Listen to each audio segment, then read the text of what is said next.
Welcome back to The Blind Leading the Blind with Emily Zanker and Kunal Malhotra. Today, we will be discussing Disnification, what that is, what we lose to it, the value of villains with nuance, and examples of great non-Disnified stories. I am coming to you live from New Jersey, where my ground cherries are growing and my backyard is flooded. Coming at you live over from the political capital where things are hitting the fan, shit's hitting the fan. Trump just sued somebody for, defamation. Apparently he had some pretty interesting things that he wrote to a certain sex offender. Go look it up if you're interested. We're not going to talk about that here. But let me just say, I do want I'm to, gonna Disnify that story for you. and also I have to admit, I'm very curious what the Disneyfied version of that would be. It would probably be Beauty and the Pervert. Let's be honest. Oh, I'm sorry. Is that Beauty and the Beast? Oh my god, that was Well, great. at least over here in New Jersey, though, we don't have what over here in Washington D.C. We don't have what those New Jersey people do, which is heinously maiming their gummy bears and then putting them on cocaine. But This is a veiled criticism of my gummy bear socks for you, dear listeners. it's actually not a criticism of gummy bear socks. My words are tripping me. No, That's it's because you're making fun of gummy bears. I'm See, that's actually I'm making fun of New Jersey and how New Jersey people deal with gummy bears. But let's just say if the movie for Washington D.C. is Beauty and the Pervert, over in New Jersey it's going to be cocaine gummy bear. which I have said sounds like a really cool fashion designer or like band name. And I stand by that. Cocaine gummy bear, that sounds really cool. Wait, you know what that sounds like? It sounds like there's like a store called like Death Bunny or something. It really reminds me of Metal Bunny. it reminds Anyway. me of the soda brand I like, which is called Liquid Death, and my girlfriend continuously makes fun of me for getting this brand because I only buy it not for the taste, but because the can design is so cool. It's important, guys. It's letting you know it is important. And that is not Disnified. Not Disneyfied, and that's the most important thing. Instead, though, what we are going to talk about is why Disneyfication fucking sucks. I have a Yeah, lot. so I'm going to first ask for you, dear listeners, because you might not know what that even means. What is Disnification? So a really quick, I guess, definition. It is making stories more commercially acceptable, something that maybe is more palatable for younger kids. So it's kind of erasing very heavy themes, death, maybe gore, just like darker themes. But in our critique, we're going to be talking about how maybe that is a sanitation of older stories that we might not want, oversimplification of it, or really just a dilution of what that story is supposed to mean in the first place. I do want to kick this off with something kind of interesting. So I actually recently watched Elio in theaters. Fun fact, folks, that if you really like watching movies, you should get an AMC Subs membership. 4 movies free per week. It's only like $20 a month. It's really worth it. I am not sponsored, I promise. We don't have any sponsorships on this show, not yet, at least. Not yet. But AMC, come sponsor us. I would love for you to pay me. But so I recently watched Elio in theaters, right? And that's a Pixar Disney production, and it's pretty on topic. There are some really interesting articles that are circulating that the original film that was made by the original director was actually very different. The original film, the main character was much more queer coded. He actually is supposed to be based on the director's experience growing up closeted and gay. Um, Now, if you've seen the film, you'll know that the final product looks nothing like that at all. And that's because Pixar did a test screening and they and they found that nobody would pay to watch it in theaters. So, some Disney execs completely lost their pants, and this, like, they got pantsed. As is a we should rename this podcast to The Pantsers and the Running joke from our other videos. So if you don't know what Kunal's referring to, you got to go listen to the other ones. Yep, and become like, subscribe, and share as always. Yep. But it's interesting because they lost their shit and they're like, we need to remake this. So they fired the director. they decided to cut back on a lot of the queer stuff. And there's one YouTuber who described a lot of this too. A lot of Pixar folks walked out in protest. They basically walked off the project. And it's really unfortunate. The film's actually not that bad, even the final film.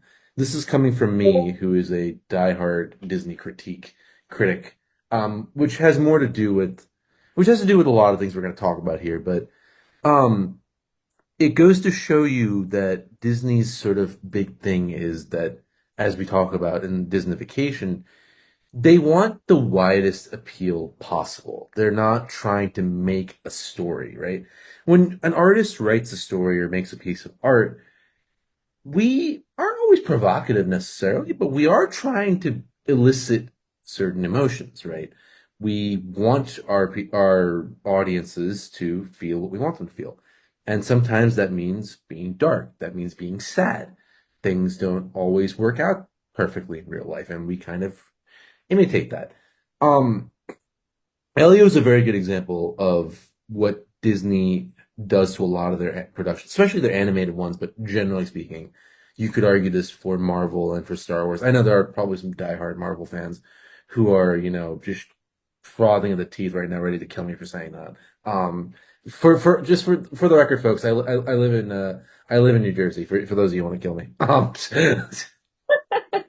um, so, but like the thing that's interesting really about this whole about um the way Disney handled Elio is that it shows you that their biggest concern is our metrics, and that is what really drives how they make stories. Arguably, they've kind of always done this, where they'll cut back on darker themes and whatnot, but they always go for things that'll give the most commercial response, right? I want to add one more point, and this is specifically a dig at another YouTuber because I'm very petty, but but no, so he is an animator dude. I forget his name, which shows you how little impact he had on my brain, clearly. Do we want to? Oh, okay. I was gonna say, do we want to name names? No, we won't do that. I'm not that petty, but there Okay. was like a thing where the guy was going like, but the problem is that like queer things don't necessarily always have the widest impact. I'm not like a racist or anything, but like they won't have wide appeal. And I'm like, that's kind of the fucking problem with Disney is that they're trying to make something that appeals to 8 million people. Yeah. That doesn't work, right? There are going to be people who don't like your shit. Whether it's because they don't like New Jersey or because they're like, supporting a particular political ideology or whatever, or they're just culturally don't get it, right? Like, I mean, like there are a lot of cultures that have certain priorities, right? That's kind of what really rubs me the wrong way with a lot of Disney films is that they're making products. They're not making soulful art. But you know what's also interesting on that note? I'm realizing that this whole idea of like Disnification, it might not specifically only be something that Disney does. And I'm thinking about this because a lot of times just Hollywood movies in general kind of have that similar thing with Disney in that they want to have like the happy ending, right? So like if there's a protagonist in the story in the movie, as an audience member, most likely at the end they're gonna win, they're gonna, They're they're not gonna overcome the evil, they're gonna get the girl, or they're gonna have their happy ending or something like that. And I actually noticed during the pandemic, I think I mentioned this in a previous episode, I had watched a lot of Korean dramas and TV shows and movies just because it all started with Train to Busan. I got really into zombie stuff and then I heard about Train to Busan and then I watched Kingdom on Netflix and these are all zombie things. But they are written and produced by like, Korean creatives. Is Kingdom? And yeah, and one of the things I noticed was they don't tiptoe around your feelings like that. So your favorite character may very well not make it to the end. And I think I'm thinking about like, what do we have here that is similar to that in a way that, Western audiences really loved. And the first thing that came to mind was Game of Thrones. Yeah, that's what I was thinking of the whole time. Yeah, exactly. I think Game of Thrones, basically, I don't know I guess we can call it Disnification, like subverted that whole Disnification expectation from American audiences. And we loved it because it was something that you couldn't predict. So yeah, I mean, I think this might be not just a Disney specific thing, though Disney is definitely guilty of it. They're probably But the most something, guilty. what was that? They're probably the most guilty because if you think about it, a lot of the big blockbusters, right? They've been actually from Disney-owned subsidiaries. Fun fact, they own Marvel, they own Fox, they own Star Wars and Lucasfilms now. Mhm. You'd be surprised how many films being put out are actually like coming from like Disney actually. And I would not be surprised if they have had a very this is my sort of tinfoil hat conspiracy theory moment, folks, where it's actually Disney that's behind everything. The reality is that like they've released a lot of films in the last 10 to 15 years actually. And many of Mhm. them have been top grossers. So a lot of that sort of productification has kind of bled into the general conscience. I mean, let me give you an example that is surely going to trigger many a nerd, and I'm sorry, nerds, for the epilepsy you're just about to have. Star Wars episodes 9 and 8, right? And 7 too, actually. The whole new sequel trilogy, I should be clear. 7 was widely considered to be a extremely safe take. It was quite literally a rehash of episode 4.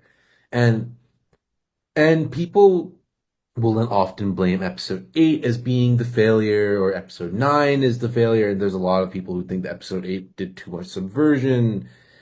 I think they really doomed that trilogy with episode 7 when they decided we're just going to do the exact same thing the original trilogy did. There's only so much you can really do at that point, right? Well, Uh, Sorry. you're talking about which again? Sorry, I'm not really familiar with the Star Wars universe. The Disney films that the Disney bought out Lucasfilm and Ah, okay, okay. yeah, I wasn't sure for a second because you're saying episodes. I was like, does he mean The Mandalorian? Because I didn't watch that either. the Mandalorian's pretty bad too, but that's also something that'll probably get me crucified. Do you think Again, it's bad because of Disnification? actually, yes, that's a very good example of Disneyfication. Mm. And a lot of people are going to disagree with me on that one. That is one of my very unpopular hills to die on. But I have had people agree with me that there's really not a story, especially in the first season or two. I remember a friend of mine described it to me as single dad travels the universe doing adventures.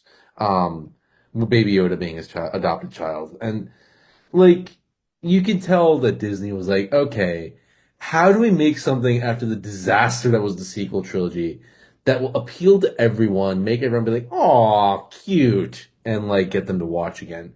The Mhm. answer is The Mandalorian, right? And actually, like, I'm looking through. I got curious. So I'm looking at a list of the most popular films of the last 20 years of the 2000s. The majority of them are actually not in the last 10 years, interestingly enough, right? Which Are you the looking at IMDb list. children's stories or Just just films like in general. in general? Just films in general. Most of them are not the last 10 years. And I actually kind of have to agree that it looks like that Disneyfication rot is spreading across And Western. that's and again, I think this is something we mentioned in a previous episode, but that's why, production companies like A24 are So, becoming more popular, because they're giving something new. They're allowing creators the opportunity to think outside the box and not within parameters of, am I appealing to the largest audience? Actually, this reminds me, hmm, so I mentioned that I was reading some of Hans Christian Andersen's stories last night, and kind of the exact opposite. This is quite depressing. So there was a short story, I think it's called The Tin Soldier, or it, it almost made me laugh how very depressing it was.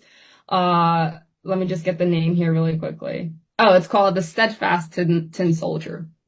The hmm, whole story, from beginning to end, was about a tin soldier who didn't have enough tin to make his second leg, so he's kind of like only on one leg.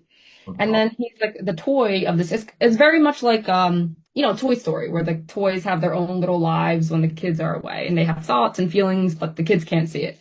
So he's like, he sees another toy. It's a ballerina, and she's standing on point on one leg, and he looks at her and he thinks, "Oh wow, like that's someone who would get me because she also only has the one leg." So he ends up getting knocked out of the box, Hmm, basically thrown about in life. He ends up getting yeah, he falls out, he goes somewhere on the street, and then someone throws him, he gets into the gutter or something, and a fish eats him, and basically life just keeps throwing him in different Worse and places. worse and worse. Yeah, it sounds like And he, Berserk, but like yeah, and then he ends up back in the same room where with the same kids with the same toys. He ends up back because I guess the owner, one of the parents, bought the fish from the market, hmm. and he sees his beloved ballerina. Then the end of the story. You ready? He gets thrown into a furnace. Oh, God. He's super sad. He's melting. And then a gust of wind blows his beloved ballerina into the furnace with him. And she burns up and he melts into the shape of a little heart. And that's the end of the story. That has to be the most depressing, but also surprisingly European story I've heard today. This And, must you be know, from like, is this an Eastern European author? I'm pretty sure it must be. I've gotta say, oh, he's, no, I think he's, Hans Christian, and it tells me in the Or forward. German. This must be a German story. Danish. Danish. Okay, Germanic, close enough. Yeah, he was born in Odense, Denmark. I mean, if you read like Hansel and Gretel, I mean, those are very dark stories, or the Oh Brothers yeah. Grimm. Yeah. I Like want to actually get the Brothers Grimm. I want to read all the original stories because they're I think very dark. Yeah. you know if who wrote Cinderella, like the original Cinderella. How did you know? No. Original Cinderella author. I don't remember if it was, oh, it is not Grimm. It is Charles Perrault. He's French. But I remember in the original Cinderella, I think the sisters, the evil stepsisters, they had to like cut off their toes. Well, they didn't have to. I think they chose to cut off their toes to fit their feet into the glass slipper. Sure. Um, That's really very dark. But I see your point though. A lot of those original fairy tales and like many of them are based off of like European folk legends or whatnot. I mean, and I kind of jest when I say like, oh, it must be European. A lot of the times, like when you look at those old school folk tales that were told to children, they're not actually like especially sanitized, right? Most of no. the tales that like you hear about, like Hansel and Gretel, the Brothers Grimm, or even like, things like Beowulf or whatnot, right? Oh, that's so good. Yeah. Actually, did you watch the film Beowulf, Beowulf? I have seen parts of it, yeah. It's like the animated one, How do right? you think that compares to the original? I haven't read the original, so like that's the thing. I have to read that. Uh, mhm, Um, I think it was a pretty interesting piece. I think it was a good piece of experimental work. I can see why it didn't do well though. mhm. Number one, it did not age well, but for another. But here's what I will say, right? Like a lot of these stories, right, as we've seen, they're very dark and subversive in ways people don't realize. And actually, like, I'll be honest, I'm not super familiar with some of these myths. I've mostly been on a binge of like Indian mythology and Hindu mythology specifically. And you would be very surprised in like what you think in like books that you think are very rigid or about like enforcing certain family structures or certain sorts of hierarchies. No, there's a lot of subversive like takes. There are definitely tales where you know of rebellion, of like where the authority isn't always right, or the cost of like transformation or whatever, right? There's Mhm. Yeah. I stuff. definitely want to tell the Little Mermaid story in that theme, the cost of transformation. Yeah, I mean, and like it's a good segue, right? Like it's interesting, that there's even a lot of the Disney classics, right? They actually remove. I mean, I know famously, and this is where, forgive me, dear listener, I actually am not very familiar with some of the original works or with some Disney films because I don't really have much of a soul. So I actually don't have much of an inner child that really watches Disney films on repeat. Shout out to my friends at Universal Creative ATI. If you know, the joke that was running joke from you guys that I'm gonna quote that I don't actually have a soul. But the truth is that like if you look at like Pinocchio, right? The Oh, original Pinocchio is very dark, oh actually. yeah. It's not nearly as wholesome, or I want to be a real I'll be boy. honest. I was even scared by some of the versions that I read as a kid. I remember when the boys that misbehave were turned into donkeys. Like that scared me. And that's supposed to be the Disneyfied version of that. Yeah, right. Like, Being eaten by a whale, like being eaten by a whale and potentially turned into a donkey, like that was scary to me. Yeah, and it's written during the time when fascism was rising in Italy. I think that's the case, right? I could be wrong. Don't quote me on I think you're correct. It's actually interesting. I think not that long ago, Disney made its own not Disney. I'm sorry. Netflix made its Yes. own Pinocchio movie. Guillermo del I Toro. watched it, and it was darker than the Disneyfied version for sure. It was a little sad. I'm wondering if maybe they stayed closer to the source material.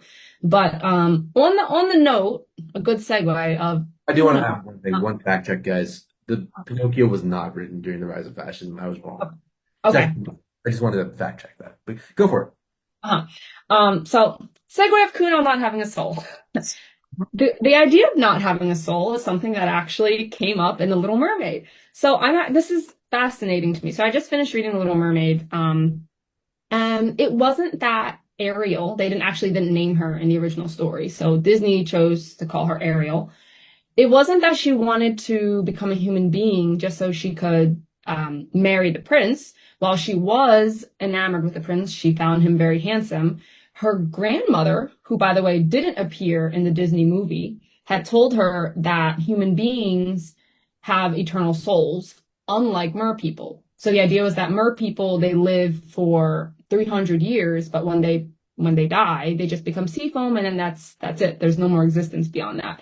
So part of Ariel's obsession with becoming a human being was not just winning the heart of the, handsome prince, but also her grandmother told her that if she got him to marry her and fall in love with her, she would get an eternal soul. So some of the other really dark parts of this original version, her tongue was cut off. So in the Disney version, the sea witch took her voice and it was like some cool glowing looking magic. Well, in the actual original version, she cut her tongue off. Children, if you don't behave, your tongue will be cut off, just so you know. And so that there's an example of true sacrifice, right? So sacrifice is going to be a really, really big theme in the original Little Mermaid. And forbidden love, I guess, somewhat. But I think sacrifice was probably the main theme of the original one. So she agrees. Her tongue is cut off. She goes up and she wants to marry the prince, but she can't speak to him, and so she can't tell him that she's the one that actually saved him from the shipwreck. So, she's supposed to be very beautiful and everything. But the prince, he can't fall in love with her because he's already in love with, I think it was like a young woman who worked in a temple. I'm just going to call her a priestess. That's not what they called her in the book, but she worked in a temple. So he thinks that this priestess saved him. And he's like, if I'm going to marry anyone, it's going to be that woman. So by the end of the story, despite the Little Mermaid's attempts to win him over, he ends up seeing this priestess and he decides that he's going to marry her. Oh, and by the way, every step on land for her is like walking on knives, quote unquote. And when she traded her tail for legs, the sea witch told her it was going to be like a sword, like slicing you in half. So all very visceral, painful descriptions. Yeah, I mean, it's much more darker than people realize, right? Like, whereas in the Disney film, they're just kind of singing and happy, about going around. Right. There's no singing. What was the crab's name? You remember the little red guy? I don't have a soul, so I didn't see his films. Oh, right. That's right. Sebastian. There we go. So basically, and the deal was that if the prince married someone else and fell in love with someone else, by the following morning, she would die. She would just become sea foam and that was it. So this guy, the prince, he's like, okay, I found my actual wife. She's happy for him because she's sort of fawning after him. She wants him to be happy. She's sad she's going to die, but she kind of accepts her fate. Yeah. So she's on this marital ship. The prince just got married to this other girl. The Little Mermaid is looking out and saying, well, this is it. Like, this is my last day. And just a few minutes before dawn, her sisters breach the water and they say to her, and by the way, this was not in the Disney version. They say to her, we made a deal with the sea witch. So in exchange for you being able to return to us and not dying, you would get to continue to, live out your 300 mermaid years. We gave her our hair and she gave us this magic dagger. If you kill the prince and make sure his blood goes into the sea, then you'll be able to come back and return to us. And of course, the ultimate sacrifice, she chooses not to. So she throws the dagger back into the sea and basically just accepts her fate that I'm going to die now.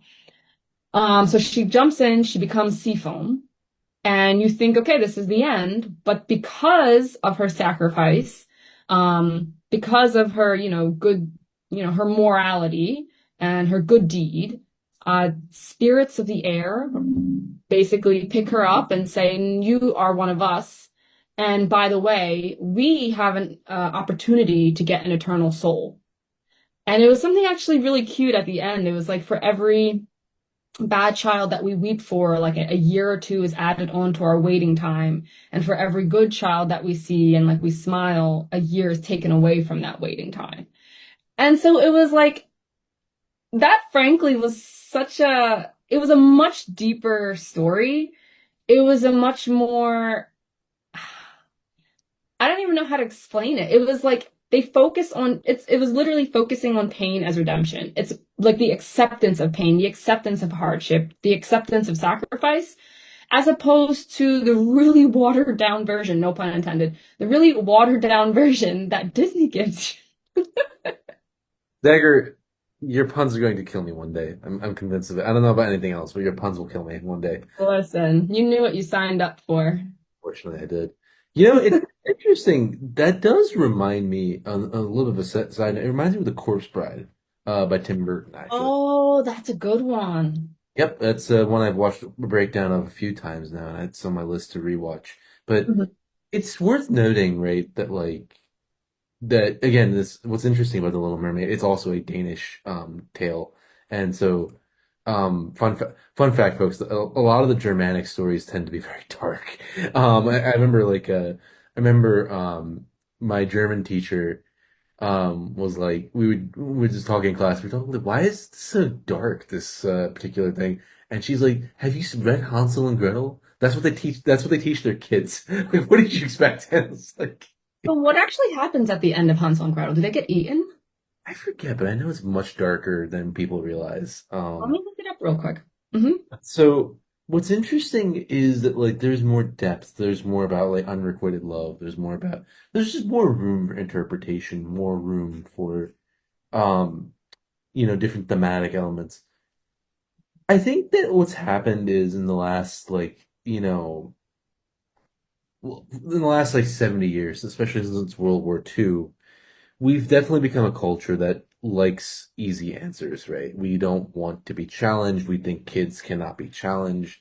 They must be Mhm. protected at all costs. It wasn't always like this, right? Like when you look at children's still or even children's cartoons, I mean, as an example, Tom and Jerry, right? Like for those of you who know, I would not be surprised if people nowadays consider that too violent because it's a cat that's trying Yeah. to murder a mouse. It's kind of violent if you think about it, but that was just considered cartoons. And frankly speaking, I think it's still a very good series of cartoons, though they have some pretty severe issues with racism, which I think rightfully has not aged well, right? But Tom and Jerry. Tom and Jerry, there are some Oh, pretty. I didn't know that. Do you know what happened with? There's several episodes which are very clearly diving into like racist caricatures, right? Like there are definitely they don't get shown as much now, but Mm, like the actual core cartoon themselves, there's not actually anything in there. There might be more it's worth looking into. mm, And what's interesting is that like, how much we sanitize everything nowadays, right? And mm, I agree, like the original tale is very, very different. Like you have in the in the new Little Mermaid, I think like it's a happily ever after ending where the prince marries the Disney princess, and um, that's they actually, funnily enough, they did have a joke about that in Wreck-It Ralph, which um was kind of nice to see them kind of tongue in cheek be like, oh, okay. Or it's Wreck-It Ralph too, I think, where they're like, that's a really cute kids movie. I haven't seen that in a while, but I kind of like Wreck-It Ralph actually. Wreck-It Ralph was an interesting one. That one I watched in college, funnily enough, and that's going to be a story for after the show. Okay. So, but it's interesting. Like again, you see Disney leaning pretty hard into their own tropes, but the thing is that, like, I think what it shows you is that these things sell, right? Disney has arguably been one of the most, if not the most successful media company in the history of media companies, right? But I think people are starting to get tired of it a little bit now. But you do see a lot of things where things like, how good and bad are very clear binary dichotomies where good guys are heroically heroic heroism and bad guys are laughably mustache Yeah. evil. Sorry, I wanted to insert here because I just looked up the ending of Hansel and Gretel before we go too far. Yeah. It's actually not bad. Oh, really? It's not too dark. So basically the idea is that Hansel and Gretel's father had lured them out into the forest to abandon them because apparently the stepmother didn't want them. Yeah. And in the original version, Hansel and Gretel outsmart the witch by tricking her into her own oven. So they push her in, they kill her. Then they find all her treasure, and then they go back to their dad, who ends up feeling very sad and sorry that he abandoned them. And they discover that the stepmother is dead. Who's the witch, basically? Yeah, and yeah, I guess Well, both witches are dead. I think noting, right? What's worth noting, right? And I'm gonna pivot back into my Elio example, right? Where what's interesting is if you look at even Hansel and Gretel or The Little Mermaid or whatnot, there is a lot of death actually and a lot of violence in these stories, and they Yeah. aren't aimed at kids. Now, I have to admit, I did kind of like Elio in more ways than I expected. But at the same time, it was more or less what I expected from a Pixar film, which is kind of a knock on Pixar. But what you'll notice in the end of Elio is that everyone kind of kisses and makes up. The dad, Gordon's dad, is like, "Oh, okay, I shouldn't be evil," and I'm actually really just need to show how to be vulnerable. I think that what we kind of see a lot of, right, is that also we do see moral absolutism, but lately we've also been seeing a lot of like where there's an unwillingness, I think, necessarily to take a more interesting take, right? Where it's either that like, everything can work out in the end, or it's like the evil people are just laughably evil, right? You know. Yeah, I think having like more nuanced villains. So like you mentioned moral absolutism. I think having more nuanced villains that audience members don't immediately hate takes a lot more work. Like it when done well, it's phenomenal, but when not done well, for example, The Last of Us season 2, you're Right. gonna have a bunch of people being like, this sucks. Well, The Last of Us season two and the game part two. That's a discussion. That's a It's discussion. because I think in the game they try to make so okay, so for listeners who might be confused, why did we just start talking about The Last of Us? Abby, she's a arguably an antagonist in The Last of Us game, and she basically kills one of the main protagonists. And they try to make her, they try to make her sympathetic. They try to give her reasons for why she killed that protagonist. But they did it in such a way that I feel the majority of people who engage with that story still kind of don't like the protagonist. I mean the antagonist, I Abby. said that on previous episodes. One of my favorite YouTubers pointed out that the point may well be that we still fail to empathize because we are so ingrained tribally into the story of Joel and Abby or Joel and Ellie, right? But Hmm. anyways, like that's an interesting discussion. I think it's worth having at some point, which is that I think that story tries to do a lot of things. I think that here's my sort of counterpoint, I think, right? And I think that this is going to be where I have a bit of a harsher opinion of Disney overall. They don't take risks, right? It's not that, it's necessarily hard to write a nuanced villain or write something where moral absolutism is not quite a thing. Not to say that it's easy either, but you have to take risks, right? You have to take narrative risks. You have to be willing to try new things. If you're not willing to try new things, though, if you kind of keep repackaging the same thing over and over, Hmm. I mean, you're gonna have to be like, you're gonna end up with a lot of, you know, same retread ground over and over, right? Like where, the villain can either be only be one of two things in a Disney film. They can either only be laughably evil, or they're deep down they're not actually the villain, right? So I think that like the thing is that what we've lost in a lot of Disneyfication is also risk taking, and which kind of gets into the point of how stories are meant to be marketable, right, and not necessarily and be appealing to the widest demographic possible to make the most money, right? Mhm. Like, and to be completely truthful, actually, right? This is a trend. You're as you said, we are seeing it outside of just Disney, and actually, arguably, we are seeing it almost in all forms of media to some extent. You see this in video games. A lot of big studios are failing because to make very good games because they're not willing to take risks. Um, Mhm. this Ubisoft famously is like floundering these days. Um, you see this publishing a little bit. I'm not too familiar with publishing, so I can't really comment there. But you're seeing it in film, right? A lot of films are now sequels or reboots, right? As a Mhm. result, Yeah. and Well, yeah, mhm. Well, what's interesting is that so it didn't always used to be this way. So we're talking a lot about like, Disneyfication and how it's oversimplifying things, how it's getting rid of a lot of the grittiness in original stories. So I was, when I was preparing for this, I was thinking like, did Disney ever make something that was dark? And the film called The Black Cauldron actually came I've up. heard of this. Yeah, Yeah, and I've heard of this here and there. And so it's interesting to me because I was thinking, well, the Black Cauldron was obviously darker. They said it had a darker tone. Like apparently there were scenes of undead soldiers, an extremely terrifying, very scary antagonist. So something just a little bit more scary for children. And I was wondering, was it not as successful because of the dark theme? Or was it maybe something else? It just happened to have a dark theme, and then there were other reasons that it was also unsuccessful. And I think it's a combination of both, because I do think dark themes can be done well. Um, so so I did read that there were production issues. okay, Um, so I don't wanna, interject. There is one very interesting point here. mhm. The film was more successful outside of North America.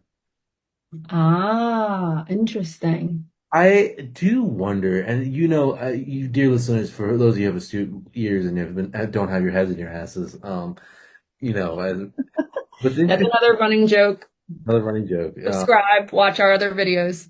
What's interesting is that if you remember earlier in this podcast, and I said it before, I kind of made like sort of poke at like how European stuff tends to be a bit darker. I wonder though if there isn't really an actual cultural thing there, right? I wonder if maybe in America we don't like darker or grittier children's stuff for whatever reason. And I suspect a lot of it is because of how corporatized America is compared to Europe in many ways, right? Whereas Mhm. Europe has its corporations too, but Europe also is culturally pretty different in these ways, right? Um, but it is Yeah, yeah, I would be interested if, a lot of these fairy tales that are quite dark, they come from quite long ago. yeah, Um, I think Christian Andersen, he was born in the 1800s. And then I think about how new America is compared to a lot of other countries. yeah. So like, did America have its chance to make its truly American fairy tales versus compared to much older? And I'm just like hesitating to think that our fairy tales like in 100, 200 years are gonna be fucking minions. Like Yeah, actually, I'm interested. Do you think we have any, like, what is a classic American fairy tale? Anything coming to mind? I don't think we have them. But in complete fairness, right? Like if you read some YA fiction or children's fiction from like the 50s and 60s of American, I don't know if you've ever read The Hardy Boys or Nancy Drew. Yeah, I read them as a kid. I really liked Nancy Drew. I read those as a kid too. Those tackle some dark themes. They're not especially like, There was one book that really stuck with me. I think it was like the Bluebell Lane, I believe. yeah, Oh my God, in that book, I read it quite a few times because I don't know, for some reason it just stuck in my brain. yeah, I think there were old people, like a nursing home, and the people working there, I think they were drugging them. yeah, yeah, yeah. Or drugging one of the yeah, and I read this, and I started reading Nancy Drew. I think my mom gifted it to me when I was in second grade. It took me like another 2 years to actually like I pick was them up. yeah, my And mom I remember. Yeah, that was scary. And I remember like the girls, they would get attacked too. And like the one girl with the short hair, dark, she knew judo and she would have to like throw people to like physically defend themselves. I remember like there was one particular book in the Hardy Boys where their friend is like drugged and he's high, and they're Oh. like it's worth noting these were kids' books, right? I do think that is a recent trend to some extent. You know, I'm gonna actually cite something very interesting. Mhm. Disney animation was directly influenced by graphic novels. Now, if you know, for those of you who are astute media historians, America, unlike a lot of other countries, had a moral panic over comic books. Mm. We had something called the Comic Book Authority, I think, or code, or something like that, which Mm. essentially neutered comics. Now, for those of you who are nerds and read manga, right, um, you'll realize that manga is incredibly very dark and it's basically a medium, whereas American comics, they're still quite not there. They're kind of catching up. And It was called the Comics Code, comics and go, it lasted until the early 21st century. It yep, was a form of self-censorship adopted by the American comics industry in 1954 in response to public anxiety surrounding potentially harmful content, particularly in crime and horror comics. yep, and that's a big thing, right? Like it's one of the main reasons that animation in particular has kind of been held back. I like to say it's Disney's kind of the main culprit for that, but Disney is actually in many ways itself a symptom because there just weren't any other avant-garde cartoonists who could work, right? Because of the way it had been kind of kneecapped. By contrast, if you look at European comics even today, right, they're much different from a lot of American comics. American comics still tend to be very pulpy. Um, but a lot of European cartoonists, like Persepolis is a really great example, right? You know, it's Sorry, I pulled this out. I actually bought a comic recently. I just wanted to check. It's a Batman comic. I just wanted to check when it was published. that looks like a relatively recent one. But what's interesting is that like if you look at like even European cartoonists today, they tackle a lot of more interesting themes in their books, I think, right? Whereas we're still kind of stuck with superheroes, more or less in the West. It's changing a lot now, and heck, even animation's changing. But what I wonder is if maybe it's actually not even that. I think it's not even just a lack of fairy tales. America is a very deeply conservative country, actually. It's something that we don't like saying out loud. I mean, look, I'm not even being political here. I actually am being very honest, right? We have very deep moral panics in this country. We have very deep religious Yeah, population. which I find quite ironic considering our origins of, you Not know, that. Yeah, we kind of separation of church and state. I'm going to insert something really quickly before we forget about the first thing that comes up for classic American fairy tale is the story of Paul Bunyan, the giant lumberjack, and his blue ox babe. interesting. That's I know about that one, but no. Yeah. What's interesting though, right? Like, is we've had a lot of moral panics in this country. We had a prohibition, which was not a thing in Europe. Right. As far as I'm aware, and maybe I'm wrong that there probably was a phase, but maybe it happened Was earlier. the prohibition like a moral panic? Yeah, it was Was led based on by morality? yeah, it was led by and I think it was led by the American Society for Temperance, which was based in very Protestant ideals of like drinking less and whatnot, right? And how drinking is inherently a sin. That's actually what directly led to prohibition, something along those lines. I don't remember the exact history. We had so that led to prohibition, which wasn't a thing in Mhm. Europe at that time. We had our moral panic around comic books. There was a moral panic around D&D actually, and for we're a little bit on the younger side here on this. Moral panics about Labubus. Is there actually a moral panic for Labubus?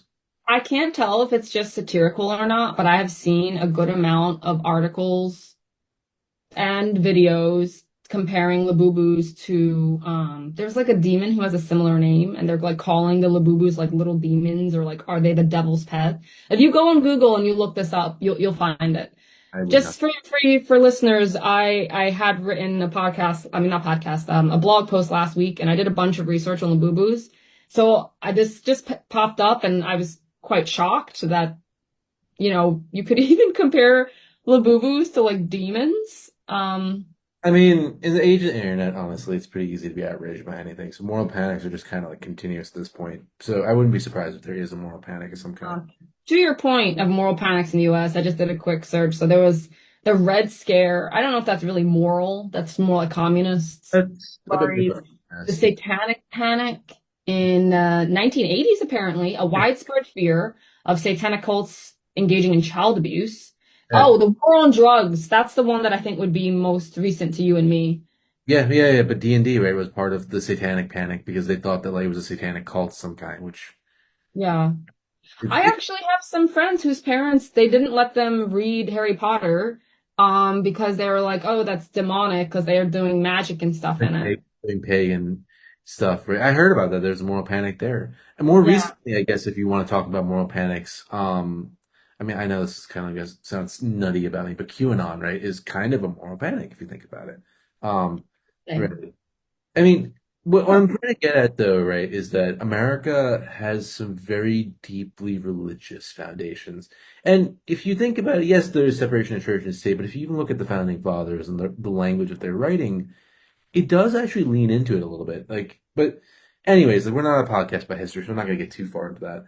Mhm. I suspect that a lot of the absolutism we see in Disnification comes from that, actually, from a culture that is very deeply obsessed with right and wrong, with no room for gray area. I mean, you're seeing it play out right now, actually, right, in our Yeah. political discourse, where there's no room for nuance, there's no room for gray, there's no room for like, you And know, then it's only made worse by the fact that we live in the digital age and like everyone's chronically online and all of our attention spans have been shortened massively. And so nuance takes time. Nuance takes research. Nuance takes a good amount of thought, something that you can't just snap your fingers and come to this conclusion. absolutely. And I do suspect that like there a lot of it really is, you know, a result of like a lot of it really is a result of um just that's just in our American fiber. It's also a young country, right? We Hmm. genuinely believe in the righteous American ideal. I mean, Hmm. the war on terror and like I think the Iraq war have kind of burst that bubble a little bit. I mean, even the Vietnam War did. So you're starting to see things change. My suspicion is that that's a big part of why we have such heavy moral absolutism in some prototypically American companies. Disney is a prototypically American brand, right? Well, you know what's also interesting? I feel like, especially in America, we always want to think that we're the good guys, Yeah. And and we need to paint our enemies as the bad guys because it's really hard to get people to support a war. It's if you can humanize anyone on the other side. So so there's value in already preparing people to think in black and white terms. If you really want to bring it back to Disnification, I mean, sure. Well, so here's my sort of like off-topic point, I think, on America right now. I actually think that like if you wanted to liken European countries are very old, right? They have a long history. They've been on the wrong side of history themselves many times, right? And like, sure, they're still not fully reckoning with it either. To be very fair, right? I think that the West in general is having is reckoning still, but I have noticed that like a lot of European cartoons tend to be a little bit deeper, right? Um, but if you really want to like, a little bit of a joke, I guess I have here is that maybe America's kind of going through a midlife crisis right now. or Asian. Or Asian, yes, yeah. Also very old cultures, right? Like ones which have existed for a long time and been on the wrong side of history. They've been questionable things done. America's pretty new. That's actually a really good point. Like that the where you just took it, that's actually fascinating because what you said was how there are other countries that have such a long history, which includes them being on the wrong side of history, Exactly. that they've had to already come to terms with it. They've already had to they've had to think about that. Like we actually were there. We were the bad guys. I mean, if you go back through almost any country's history, America included, you'll find countless examples of where, frankly, the country has been on the wrong side of history. But I think in America, because it is so new and because we really genuinely like, I guess as a society, like we want to be the good guys, right? Put on a myth very, very heavily here, right?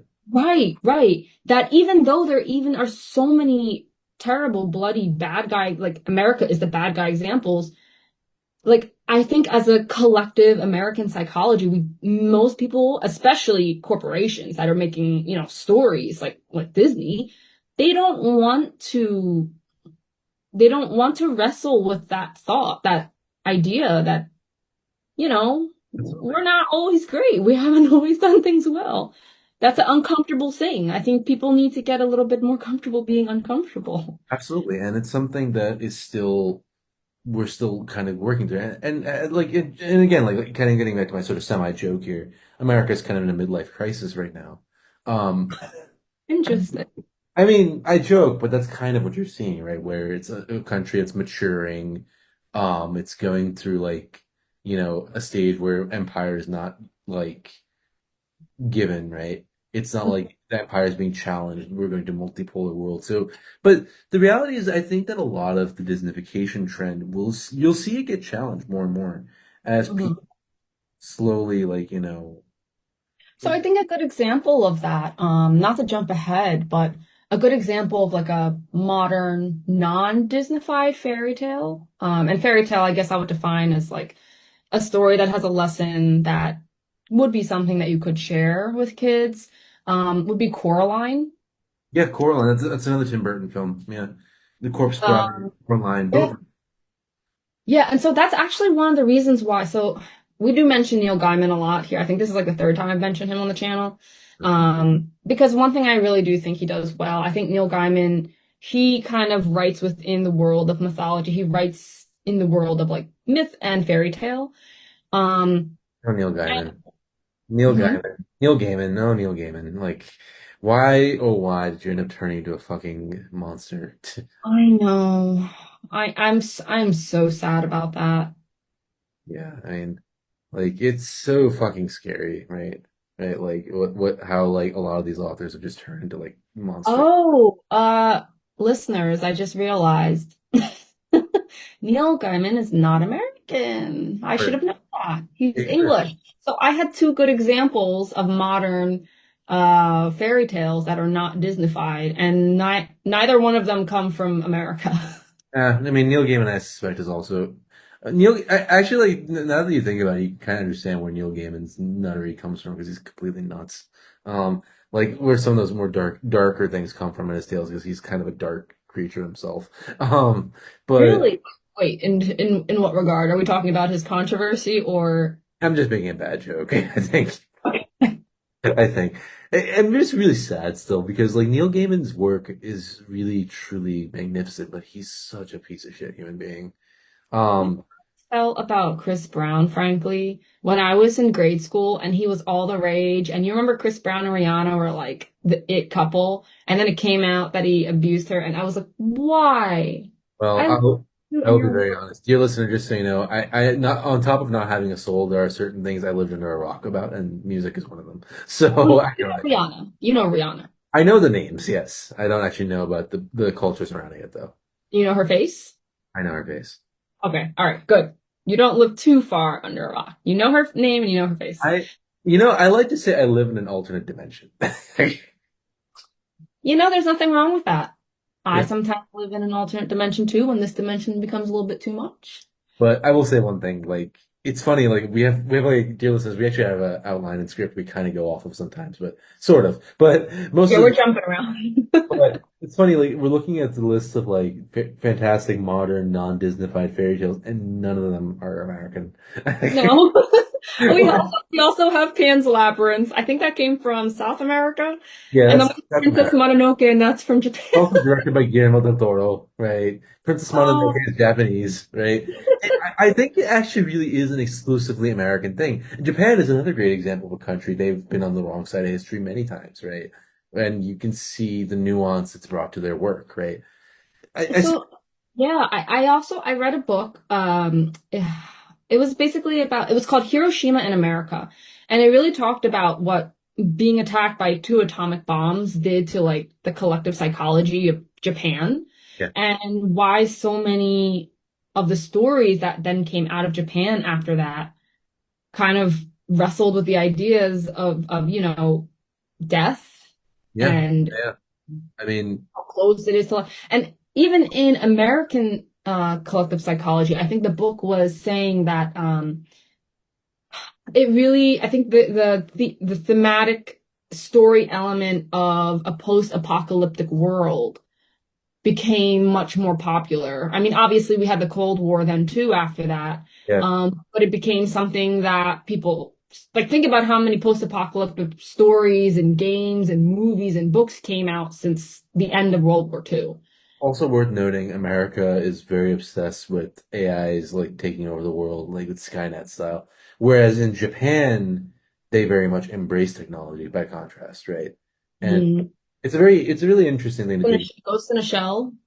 Yes, Ghost in the Shell. Yeah, Ghost in the Shell. But Ghost in the Shell is also like more of a deeper introspection, I think, on like, what does it mean to be human in a world in which you could basically be a machine that houses a human soul. But if you look at even like Astro Boy, for example, is a very popular Oh, that's a Japanese good character, one. right? Mhm. Whereas here in America we have like fucking The Matrix, like Or Terminator. the Terminator, right? Astro Boy jacked up with a German voice and a lot scarier. So, but I mean, it's interesting. Like, I think that I actually do bet though a lot of things were influenced by the atomic age as well, right? Where Yeah. the detonation of two nukes in Japan probably cemented American exceptionalism in some ways, right? Where America defeated the big bad villains, right? Where America built this myth where, well, we weren't the Nazis who were, doing genocide against like in the Mhm. Holocaust, right? Mhm. Whereas I think that the reality is that like over here, it's much harder.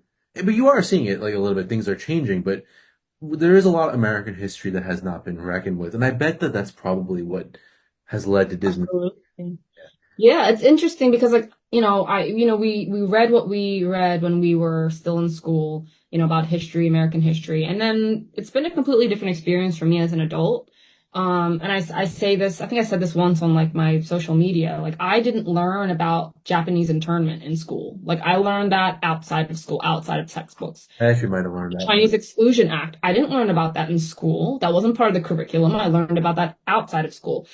And if you want to talk about the atomic bombs in Japan during World War II, the only context or only framing in which I learned about it in school was simply that it happened. And actually, I think for a test we had to like understand why, like why did it happen? I think the explanation that the textbook gave was that, oh, we had to do it as a preventative measure in order to save more Marines' lives on Okinawa in Okinawa, like in Japan, so that we wouldn't have to send millions of more American soldiers to die on the ground. And that's why we used the atomic bomb. But and there was nothing in that I guess rendition of the story that really made students have to sit with the terror and the horror of what our country did to a civilian population.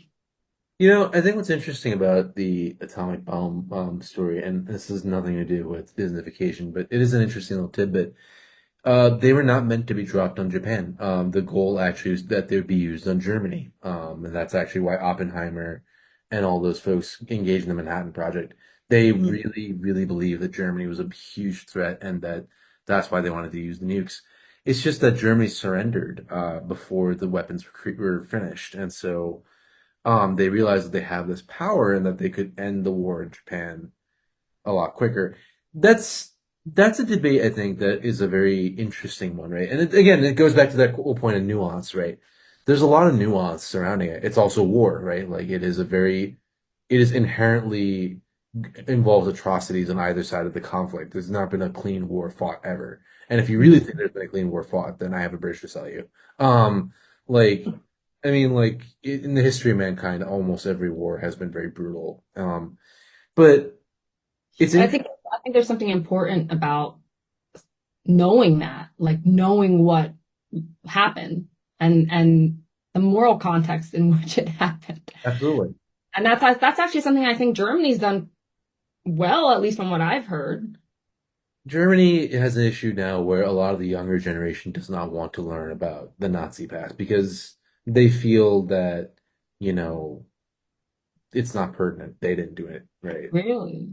Yeah, I mean, I think that like the reality is like, look, I've praised Europe a lot in some ways. It might sound like I'm praising Europe a lot, but they have a lot of their own issues, Right, of um, course. which are very different, right? When I say that like that their storytelling is more mature, I think culturally there's just a lot more that they have to draw from, right? Whereas we have the comic book code over here, or we had that at one point. Um, But but but where did you see that? I'm just curious about this topic. Where did you see that younger people in Germany are kind um, of so for dear listeners, I actually studied German for 2 years when I was in college, and why I still don't know, but it was fun. But so as can you part of speak that, now? yeah, I still speak. Oh, can you hold a conversation? Yeah. I didn't know that. Okay, continue. Yeah, I can still hold a conversation. Not well, but I can still do it. But I speak 5 languages, dear listeners, for those of you who are curious. But humble flex there. But so like the thing is that like with Germany now, we had like a unit where we talked about like the topic of Auseinandersetzung, which means dealing with the past. Loosely, that's what it means, right? And there was a lot there about how the younger population just doesn't really care, right? Like that, it's just not relevant to them. And like it's a thing that is time and time again, like and I'm going to bring up the Malazan series for this reason, again, because it's a great book series which does talk a lot about this, which I just finished yesterday, dear listener, after 9 years of reading that series. But a lot of the themes of that are how cultures kind of learn things and they forget them. Like we're kind of just doing the same mistakes over and over again, and we're kind of doomed to go in circles. But that's kind of what you're seeing play out in Germany to some extent, where a lot of those lessons are being lost, right? But it is interesting that like the founding myths and cultural perceptions are very different regarding fairy tales in Europe, in Asia. I'm not very familiar with. No, actually, some African tales I am familiar with, like Anansi and like all those sort of things, right? They're very different as well.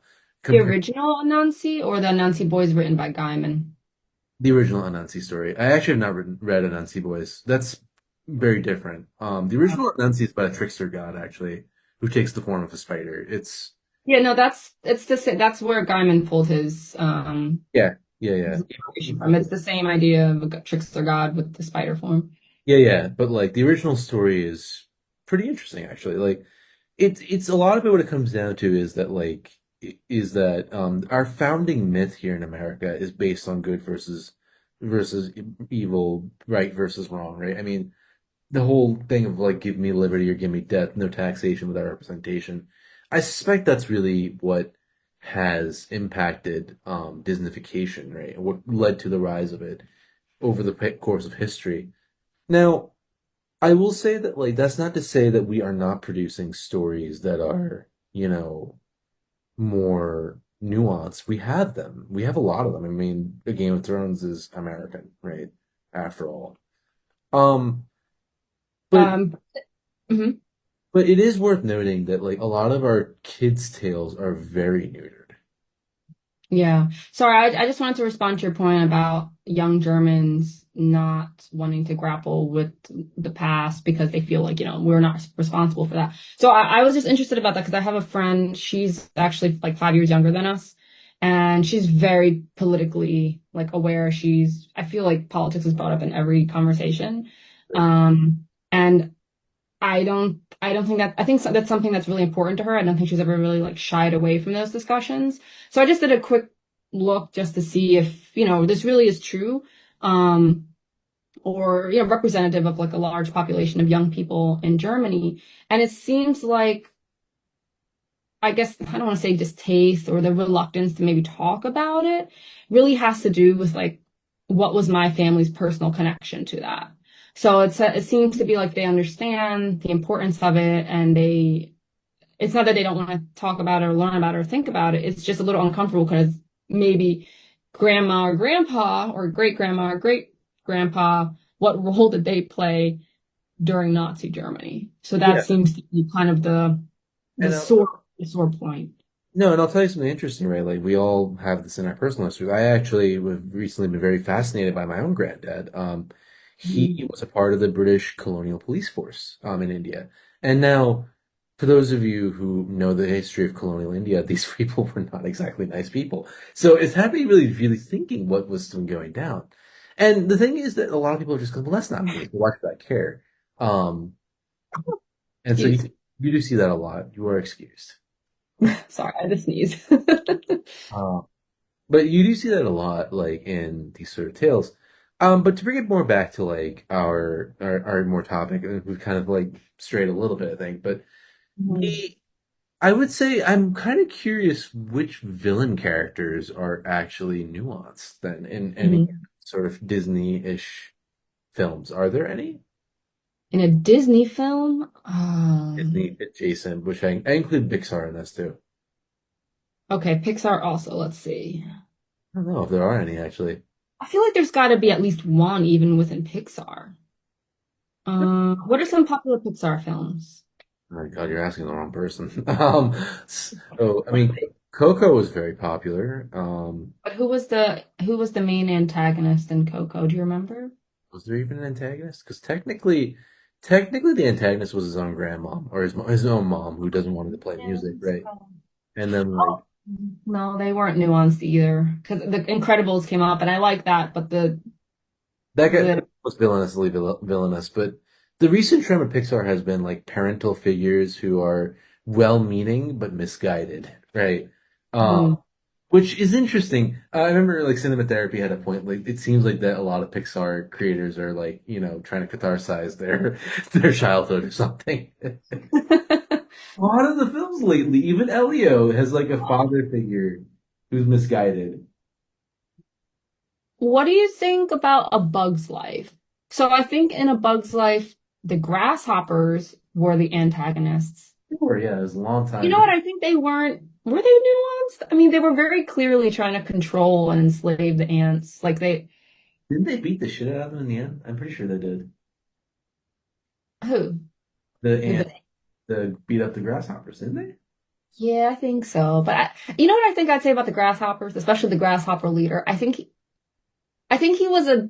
This is gonna sound so weird, but I think he was like deliciously evil, and that he wasn't just like ha ha ha cartoon. It was more like you're a bad person, but I find you charismatic, kind of like Negan from The Walking Dead. No, yeah, I haven't seen The Walking Dead, but no, like it's I mean, like again, right? I think that like what's interesting is like there's nothing wrong with having just a villainous villain. It's fun, right? I mean, a lot of movies and stories are like that, right? Sorry, I had to sneeze again. Uh-huh. Yeah, it's the air in New Jersey. It's getting to Zanker. But no, like there's nothing wrong with like to be clear, there's nothing wrong with a villain who's just a villain. It's just that we're starting to see that trend for especially for like Disney films is like it's one of two things nowadays. It's either they're good people, they're just misguided, or they're just cartoonishly evil. Right? I mean, cartoonishly evil. I don't think there actually are any characters that don't fall into that. Lately, they are trying to change things. They are trying to have bad people have good reasons or maybe misguided reasons for being bad. So there is a change, right? But the reality is that, like again, these films are very formulaic. The idea is that they want a payoff where people just cry at the end, right? Yeah, I'm looking. I can't find a single Disney made villain that I really like. I can see villains that I like. I mean, there are certain villains that are charismatic, like they're fun, Yeah, but I wouldn't say like they're nuanced and super flushed out. Um, I can give plenty of examples of good villains. Um, oh, I saw something just came up of like the most popular Disney villains, which I would agree with. So we've got like Yzma from like The Emperor's New Groove, Jafar from Aladdin. or They yes. were really charismatic, but I think some really well-written ones. Castlevania actually, on Netflix. Yeah, Dracula. Dracula. That's a good one. Yeah. He's doing the wrong thing, but like you see why he's doing it. I guess you could say Thanos to some extent, right? Yeah, Technically Disney I adjacent. can see that. Magneto from X-Men. I always really kind of understood him because it's like Well, so you know what the X-Men are based off of. They're based off of the comic. the comic itself is based off of the different civil rights approaches. So Martin Luther King versus Malcolm X, right? Mm. So Magneto versus Professor Yeah, Xavier. Yeah. exactly. Yeah, you can see the parallels immediately. One of them was Yeah. advocated for more violent means, and the other one's more peaceful. Um, some of the Marvel villains are actually quite well written, and that's actually even under Disney, I think they have some good ones. Um, some of my favorite ones, though, personally. Okay, this is gonna sound crazy. I actually think that some of the most well-done villains are in Game of Thrones. So Joffrey is a great example where he is actually an example of a prototypically villainous villain who you really hate, right? But the nuance is you see that he's a product of His the environment. of his environment. Not only is it because, his genetics are probably fucked, given who his parents are, but Mm-hmm. also he's inheriting a title that inherently defers all power to him and does not criticize him ever, right? Mm-hmm. You can Actually, I don't know if you would consider Jamie a villain, Jamie but is I yeah, think he was a really well-written character because he does some terrible things, yeah. but you can't help but kind of root for him. But I think, do you think he would fall more into a villain or like villain category? Well, he's an interesting one, right? Like, is he a villain or is he a protagonist? Because arguably by the end of Game of Thrones, he had a whole arc, right? Where, he went from being um pure villainous to a hero, right? Um, Back to being somewhat villainous. and this is kind of George R. R. Martin's, I think, genius with writing A Song of Ice and Fire. And I haven't even read the books. I've only read the first one, but like you can already tell the impact that even the show's had. He's written a lot of characters who some are just straight up, like villainous, like Ramsay Bolton and Joffrey, but the vast majority of them are not actually like 100% terrible. They're kind of on the spectrum. I kind of hate Cersei, but like you can see why Cersei is who she is. She's actually another great example. Jamie arguably is a villain in some ways, right? Like he does the wrong thing more often than not, right? Right. It's a self Right. trick more often than not. Even Tyrion, for that matter, is not That actually was my next question. But is it not was he's not Tyrion. actually a good person, but we sympathize with him because he's on the short end of the stick more often than not. But he's Mhm. defending an inherently indefensible system, right? Like, Mhm. so an argument can be made he's not exactly a good person either. Game of Thrones, I think what's interesting is that it makes the point that I think is often lost on people. There are good and bad people all over the place, right? Or there are people who are fighting for a particular cause and like doing their best where even if they don't necessarily believe in it, right? Um, but that's a really good example, I think, of where there are villains who are even just straight up villainous. I still stand by Joffrey. Ramsey, I think Bolton might be George R. R. Martin being a little gratuitous because he wanted to have somebody who was just kind of nefarious. Yeah, I don't think Ramsey was I don't think he was as good as Joffrey. Joffrey. Yeah, I don't think so. Because the only thing that George R. R. Martin kind of gave him in a way to like add nuance to his character was the fact that he was a bastard. So Yeah, probably he was, rejected by his father, but I think he went I think he yeah, went a little too far with that character. he went a little too far with Ramsey, so to the point where like I can't really call him the most nuanced villain.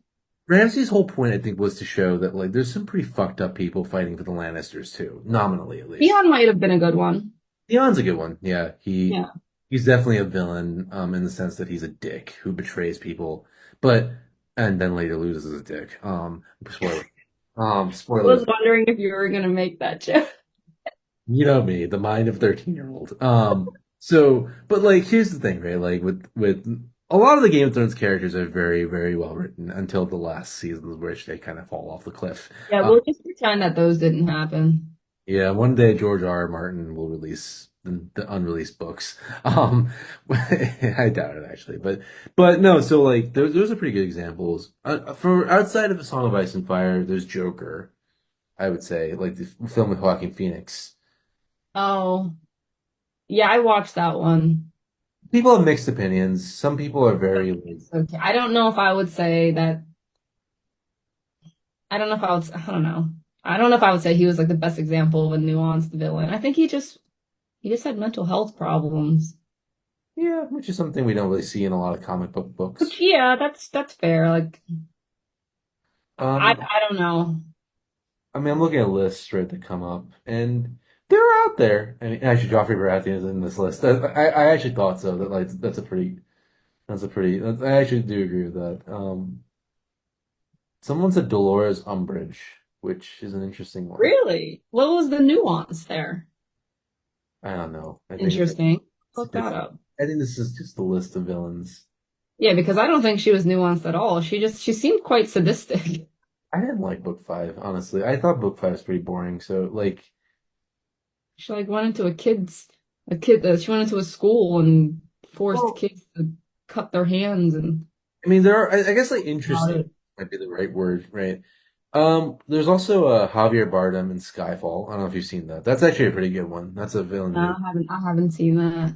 So in that one, Javier Bardem plays a spy who comes back to haunt M basically, and like does the terrorist acts and whatnot. He's a pretty terrible person, but it turns out that he actually was betrayed by M, and given up to the Chinese in exchange for prisoners because he was kind of being a pain and whatnot. So it's an interesting take, right?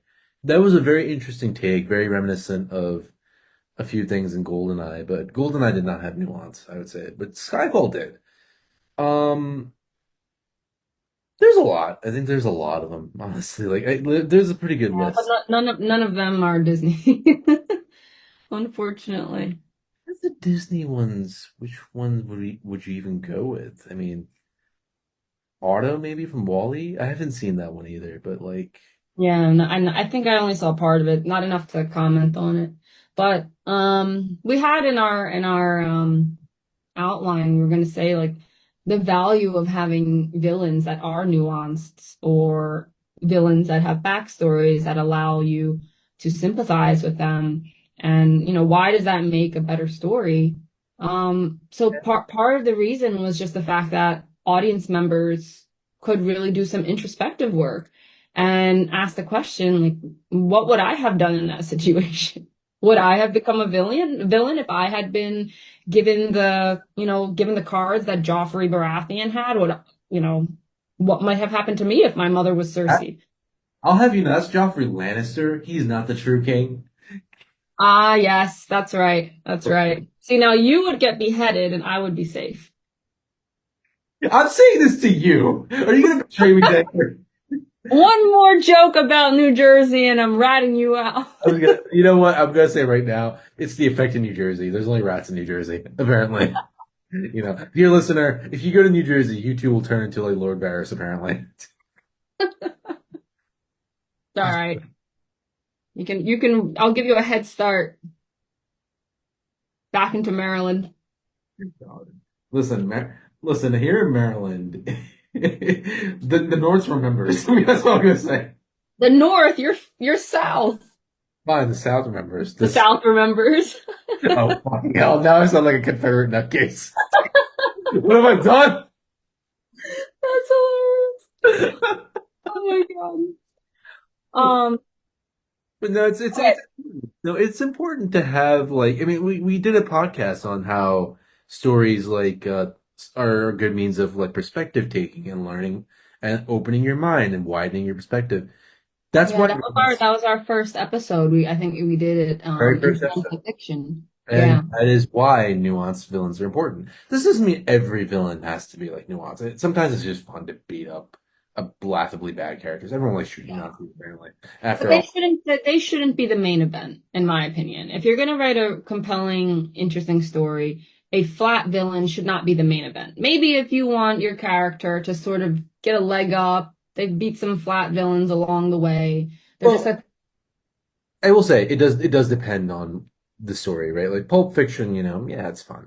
Pulp Fiction is Pulp Fiction. It's like yeah, but I see, yeah, that's because it's the way that was made. I don't think the point was to have certain stories are just for fun. Yeah, absolutely. Like, I But mean, it's not meant to tell like a moral story. It's not meant to be a fairy tale. I think the problem is like, as with any, and to bring in sort of a nutritionist joke, right? Like, as with any well balanced diet, you need a little bit of everything, right? The problem is like when you're eating just like, potatoes all the time, right? They're starchy, they're good, they're tasty. You can do them all So sorts of Kill Bill is a potato. kibbles, potato. Jesus Christ, you know, you know, potatoes, taters, smash them, put them in a stew, chop them up. Yeah, and then over there we have like Zanker talking about like nuanced villains like Gollum. We likes it raw and fresh, wriggling. Gollum? So what? So you're Sam and I'm Gollum? Samwise Gamgee, the adventure. We should rename this podcast to Sam and Gollum. Oh my God. Yeah, but no, I guess in that regard, I like potatoes sometimes. I have a pretty high tolerance No, but for jokes aside, like what I'm trying to say is like that if you're only eating potatoes, you're gonna get fat, right? Like it's not good for you. You're gonna have deficiencies. You need you're other gonna have deficiencies, yeah. right? Like, and that's kind of what I feel like with stories. It's kind of the same thing, right? Like where if the only thing we're producing collectively as a culture is just Disneyfied stuff, that's a problem, right? I mean, and that's kind of what's held animation back because for a long time that was only the only stories we had, right? Like were these very watered down and like neutered and very Watered down mashed potatoes. yeah, well, that's disgusting, but yes. Disgusting. But no, but that's I'm exactly feeling this metaphor you made. I'm embracing it. embracing the nutrition metaphor. This is what happens when you get a nutritionist, dear listeners. Everything you think about it in terms of food. But no, that's like my point, right? Like, which is that it becomes a problem. And if you've wondered why is American animation so far behind other countries, this is part of the reason, right? Where we only really tell certain types of stories. So much so that our Oscar award is for best animated picture, not, animation being put into fucking genres, right? Or just having like genres for animation, right? Um, and we are seeing changes in that, right? I mean, Arcane comes up, right? Talk about nuanced villains. I mean, I think every villain in that. French made, Well, right? yeah, French made, and it's also like from a video game production, which video games, ironically enough, are the one thing that are pushing the medium quite a bit. Primarily because they did not have a comic code, but The Last of Us is an American made game. production. Yes, it is Naughty Dog. And so's Arcane, League of Legends, it's Riot Games. It's also based out of North Carolina. Okay. Okay. So video games are where stories are becoming a little bit more. For animation, especially. Yeah, yeah, yeah. But you are seeing it a little bit where, like, Jinx is a villain, but like one who arguably you really understand and empathize with how she became the way she did. Um, Fun fact, her name was actually Powder. Everyone. And it's like it's really interesting to see that. And initially, you think that those topsiders must be villains. No, they're not really villains. They're just leading their lives. They're just kind of ignorant, right? And mostly, they just don't want to give up their privilege. But Were the people who wrote the story for Arcane League of Legends, were they American or were they French? that's a good question. I'm going to look up the writers right now. I don't actually know. I have a feeling they were French, but we can check. No, it doesn't look like it actually. It was created by Kristen Linka and Alex Lee. Uh, Writer. it's produced by a French animation studio, but I don't know if these writers are actually French or not. Okay, Amanda Overton is a co-writer for the show. So let's look her up. No, so these are actually Americans. These are people based out of the Riot Studios. Yeah, she's American. It's a co-production. It's not fully one or the other, right? So like like a American French collaboration. Yeah, yeah, yeah. So, but like the thing is that like it's also risk, right? Like that was the main thing. But so they're out there, right? There's plenty of stories out there. It's not that there are not stories. It's on our point about how commercializing everything and making sure that it's more profitable, and like basically putting that at the forefront. Uh, you know how I think they ended basically, they ended the Arcane League of Legends TV show. And I think part of the reason was that it wasn't profitable enough. Netflix is known for killing things after 2 seasons. Yeah.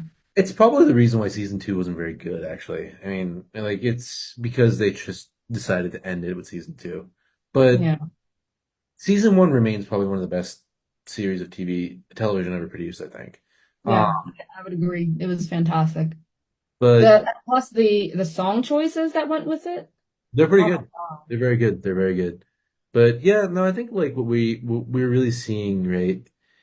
Disneyfication, and this is kind of I'm gonna make this one of my last points before we start wrapping up a little bit here. But Disneyfication, I suspect, is also a product of consolidating media power, where several companies are owning a lot of media IP. And I think what we're going to see in response, we're already seeing it, is that a lot of indie and independent, developers, producers, whatever, are probably just going to rebel and be like, fuck you, we're doing our own thing. You've seen that actually one of the best games of the year, Claire Obscure Expedition 33, ironically enough, also a French studio, but Hmm. they're a very small studio. They're like 30 people in there. There are animated productions coming up nowadays that are now coming from relatively unknown studios, actually. This reminds me of the success of the movie Flow Yeah, Flow, that's with another the one. animals, and it was made by I think it was like a really small group of people, less than 10 people, Yeah. and they used like an animation software that I believe was for free. They use Blender. What was that? Blender. They use Blender. And Thunder, yeah. yep, I'm the And animator. the success of that movie, I mean, it just goes to show that we want non-Disnified, non-tropey, non-watered down mashed potato stories. Yep, they're Latvian. Latvian.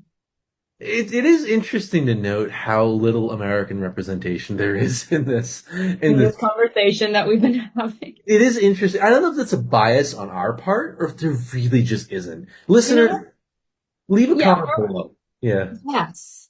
For our next episode, I'm actually really curious now. I think at the start of our next episode, I want to come prepared with at least one American story that somewhat falls into the category of Game of fairy Thrones. tale, fantasy, fiction. Game I of want to Thrones, find out. right? What was it? A Game of Thrones, right? I mean, that's. Oh, okay, yeah. A Game of Thrones. I guess it's like with animation and like, stuff like that, it's just not, you don't see it in American. I suspect another part of the reason for that is that animation's cheaper to produce compared to like, something like Game of Thrones. Yeah. So I suspect that a lot of people who want to get their stories out there from places which don't have necessarily very strong, backing for film, they're using animation. Hmm. But it's funny, like we have a lot of non-American examples, though. I am beginning to wonder maybe if there isn't something there. Let's see. American. Yeah, I'll look it up for our next podcast so we can sort of wrap up here. But we did want to wrap up with some questions for you, dear listeners. Maybe you can respond in the comments. Sure. One of them is, who are your favorite villains and why? And do they pants anyone? That's important. Important, dear listener. You gotta let us know. Which original fairy tale is your favorite? And were there any heads and asses?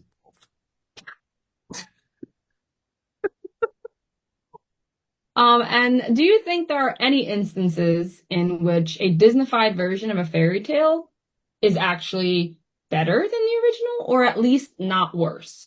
We would love to hear from you. And also tell us what mushrooms you were snorting at the time. I'm joking. I'm joking. I'm sorry. But I was like, there are none. I'm so harsh, honestly. I really am.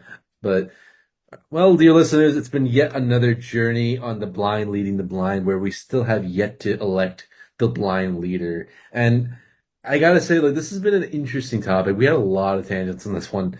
But in short, turd gift box product screen. That is what you should take away from this. No, but more seriously, I do think that like one of the things I'm curious to hear about from you, dear listener, is do you believe that a lot of the Disnification trend comes from the relatively short history of the United States and the relatively short cultural distinction of the United States. Mm-hmm. And on that note, dear listener, thank you so much for listening. As always, we would like you to like, subscribe, and share because we do like being liked and subscribed to and shared, as weird as that sounds. But I do want to get my AMC sponsorship one of these days so I can get sponsored to watch movies and all that. And you, dear listener, can help us by liking, subscribing, and sharing. Keep your head out of your asses. Stay away from pantsers. And we'll catch you on the next one, everyone. Take it easy. Catch you next time. Until Bye. next time. Bye.